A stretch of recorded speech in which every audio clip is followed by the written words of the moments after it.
தென்காசி மாவட்டத்தில் குடிநீர் தேவையை பூர்த்தி செய்ய நீரேற்றும் பம்பிங் லைனுக்கு உரிய மின்மாற்றி அமைத்து தர வேண்டும் என பொதுமக்கள் கோரிக்கை வைத்துள்ளனர்.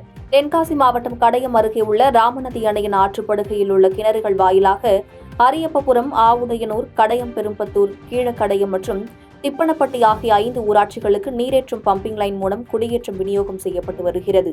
இந்நிலையில் நீரேற்றும் பம்பிங் லைன் மின்மாற்றி சேதம் ஏற்பட்டதால் குடிநீர் விநியோகம் செய்வதில் சிக்கல் ஏற்பட்டுள்ளது. இதனால் ஜெனரேட்டர் வாயிலாக குடிநீர் விநியோகம் செய்யப்பட்டு வரும் நிலையில் ஜெனரேட்டர் வாடகைக்கு நாள் ஒன்றுக்கு ரூபாய் 15,000 செலவினமாவதாக அப்பகுதி மக்கள் வேதனை தெரிவித்துள்ளனர்.